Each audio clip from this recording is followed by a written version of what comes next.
Welcome, Catholic nurses, and we are continuing to talk about outcomes and goals and how to reach them. So, last video, I talked a little bit about setting a specific goal and some of the ways that you can reach that goal and to get the outcomes you want for the year. And so, today we're going to talk about obstacles that will get in your way. So a lot of times we set a goal and then we have like, oh, that's a great idea, right? And we don't get specific with it. And then we don't plan for days where things will happen. Life happens. Okay. Kids get sick. You get sick. Maybe you get in a car accident and you don't have a vehicle for a couple days, or somebody has to go to the hospital, a kid breaks an arm, okay, like all these different things. And so, it can be those kinds of things down to like, what if your husband loses his job and you were counting on this income in order to grow your business and now you don't have that? What if you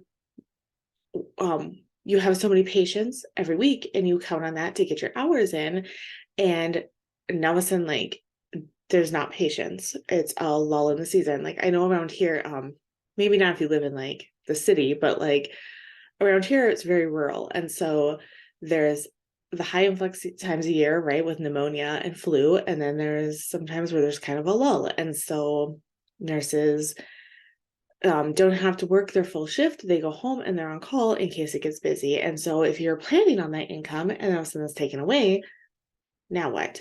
Maybe you're planning for a vacation for the year. That was your big goal. And if this happens, does that mean your goal isn't going to work?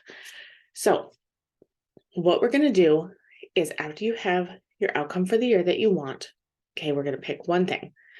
You are really going to look at obstacles that will get in your way, and then you're going to strategize for each individual obstacle. Okay, so my goal is to be more present with my kids and my husband when they come home and when they walk in the door. Part of that is to put my phone away for 20 minutes when they walk in the door. So what's something that might get in the way? Okay, well, what if I have a call that goes longer than anticipated? What if I'm not as prepared as I would like to be? Because I kind of want to have, like, my other goal is to have their snack set up so they can come in the door, they can have a little break, then they can focus on homework. If that goes later, how can I work around that? Well, I have a big whiteboard in our hallway, so I can write down for the kids, and especially the older ones, lists and instructions on what to do. Okay, so I know that even if my call goes later, I can have them working on things. So when I do come out, I can still put my phone away. I can still give them those 20 minutes. Even if it's not the second they walk in the door, when I walk out my door of my office and I see them, I can still be fully present. So that's one obstacle, one way to strategize. Another thing that always comes up for us, we have 6 kids, sickness. Okay. I get trucking along really well.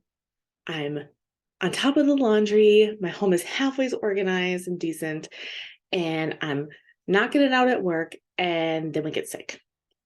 And then we're out for 2, sometimes 3 weeks. So what are you going to do when that happens? And your brain is going to want to, if you wait until the moment it happens, your brain is going to say, just quit. Nothing's working anyway. So you're going to be really savvy this year. You're going to get ahead of your brain, and you are going to think of the ways that you can help yourself on sick days. And you're going to come up with a protocol. Okay. It's going to be a sick day protocol or sick week protocol around here. So maybe that means that for your protocol, you have these easy go-to meals. Okay. Mac and cheese, frozen pizza, hot dogs. Okay. Those are 3 easy meals. Or soup. Soup's always a good one when they're sick. Maybe grilled cheese and tomato soup. Okay. You're going to pick like 4 or 5 easy meals that are easy for you, that you can have ahead of time and that aren't going to completely throw you off your game. And then you're also going to strategize for the weeks after the sickness. Okay. Because like what happens around here is we're sick for a week and it's just like survival mode, especially if it's like flu, pukey. Okay, survival mode, that's fine. But then I get overwhelmed and stressed because I'm so far behind. That's my go-to thought that I tell myself, I'm so far behind. So then I completely put away my goals for the year. My weight loss no longer looks important. Having my office organized no longer looks important. But if you plan for this, if you get ahead of the curve and plan for this, the week after you've been sick, you can say, oh, brain, it's okay. Remember, we planned for this. We knew this was going to happen. It's okay. And then go to your plan and look at your plan. And I encourage you to write it down. I like to write mine down, like in the back of my planner, there's like notes, like a couple notes pages, and just sick day protocol. Okay. I'm kind of anticipating that's going to be coming up.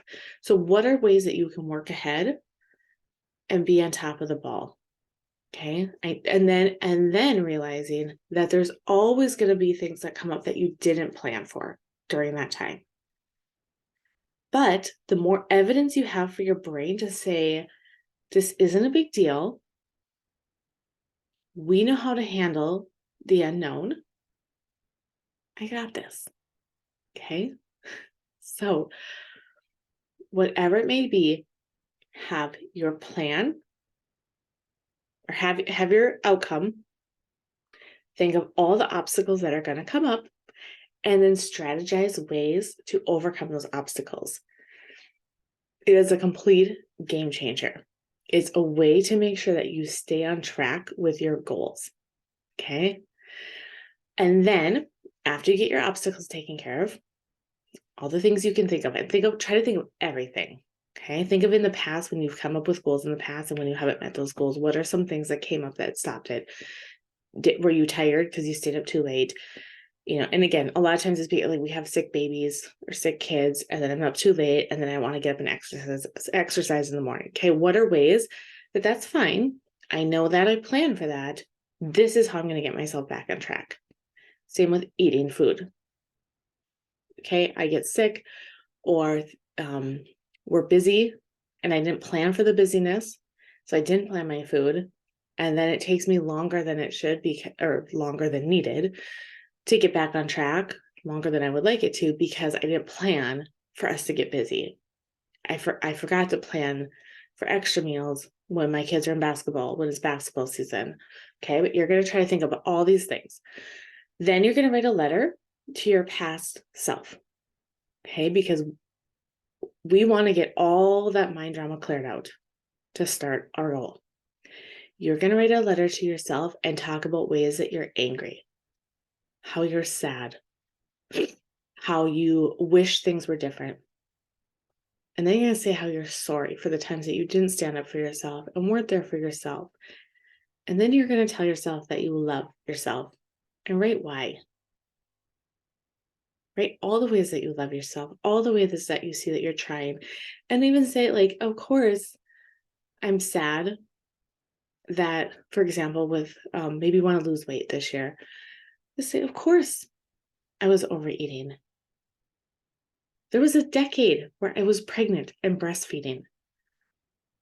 I was so tired during that time. Of course, I was overeating. It's okay. I wish it was different, but it's not. I'm sorry I didn't have your back, but I love you. And here's how I'm going to show up for you. Okay. Then you're going to write a letter from your future self to yourself now. You're going to picture in your mind, we'll go again to the weight loss thing. You're going to picture in your mind weighing your ideal weight, having an amazing outfit on, how you feel, how you look, and you're going to write a letter to yourself, writing all the ways that you would give yourself advice now, little tips and tricks, because that future self knows what you don't know now. So what would she tell you? What would she say to you? What advice would she give? Okay, it's a really fun exercise to do. And then it's especially fun when you read it at the end of the year or whenever you meet your goal, maybe meet it sooner, and you read that to yourself and you're like, oh my gosh, like, yes. Okay, for me, like being more present with my kids, being that woman that, like, when my family comes in the door, I am so excited to see them. And that future self knows how we bridge the gap between where I am now and where I am in the future and how to do that. So you have all the answers in your brain. You're just going to tell them to yourself now. Okay, so it's really fun. So I hope this was helpful. Go to catholicnursecoach.com and I'd love to do one-on-one coaching with you. Sign up for a free discovery call to get more in-depth coaching on your goals and how to really reach those this year.